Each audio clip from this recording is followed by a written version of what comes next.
The college small group for Rooftop Church takes place at an apartment located right near St. Louis University every Monday night at 6:30 p.m. The apartment is a place where there are white brick walls and large loft windows, a place where the furniture bursts with different, mismatching colors, and eclectic decorations are hung all over the walls, showing bits of the residents' personalities with them. It is a place where Rosie the Riveter posters and girl gang signs are at the focal point of the room, where dog toys are spread all over the floor and textbooks lay out on coffee tables next to half-drinking cups of coffee. A place where random art projects from Halloween still take up space in the living room. A place where dogs lounge on the couch all day, spoiled rotten by their owners, and a betta fish from freshman year still lives on, traveling home with their reluctant owners during breaks. Dishes are piled up in the sink to soak, and the fridge is full of only leftovers. A place where long grocery lists hang on the fridge, but no one has time to go yet. A place where residents attempt to cook dinner every night, but mostly have to resort to boxed mac and cheese. The apartment is a place where college students reside, giving a warm and homey setting for college small group to pack in every Monday night. On Monday nights, the college students' apartment is full of faith and friendship. The college students laugh, pray, and occasionally cry together in their shared space. This is where the members of small group can relieve the stress of their weeks with students sharing similar experiences. The students use each other as a sounding board, just trying to make it from one week to the next in their high-stress and ever-changing atmospheres. The culture of college small group can be observed through the perspectives of Franz Boas and Clifford Geertz's definitions of culture, two anthropologists who have studied the term culture immensely.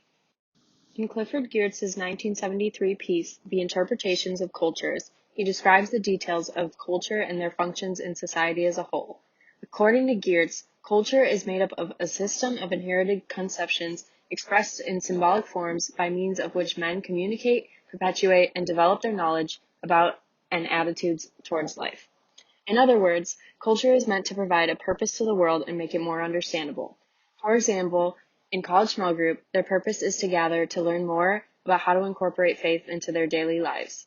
Based on Geertz's definition of culture, college small group is communicating, perpetuating, and developing their knowledge of religion through the symbolic form of attending small group each week.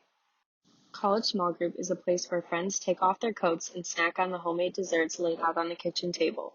It's a place where they take a seat on the packed couches, two cushy chairs, or on the floor, where each member around the room says their whoops, poops, and soups of the week, signifying their high point, low point, and favorite meal.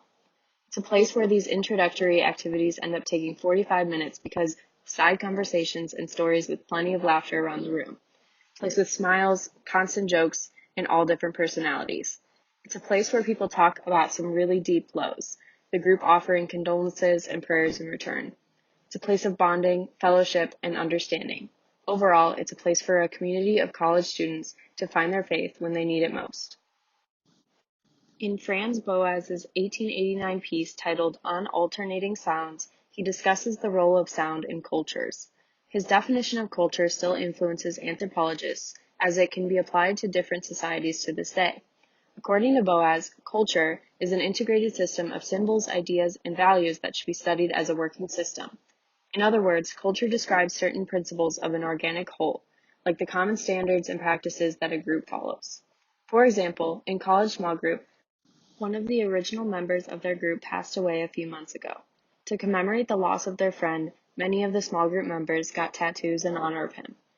Whether it be the word hope, abide, kingdom, Lionheart, or the initials of their lost friend in sign language, the tattoos are symbols that will remind the small group members of their friends for the rest of their life. These are the symbols that represent the culture of small group. The tattoos' meanings are all rooted in faith, love, and friendship. The working system of the small group values their faith and community, represented in the symbols honoring a lost friend. The small group culture, as Boas describes, is better analyzed as a whole rather than as individuals based on the symbols and values that they emanate. In my view, Boas's definition of culture is better for understanding the culture of college small group.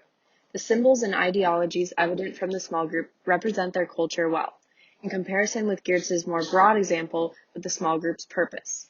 In order to better understand the culture at hand, one must understand the values at the heart of the community. In this case, it's love and Jesus that brings people together every Monday night at 6:30 p.m.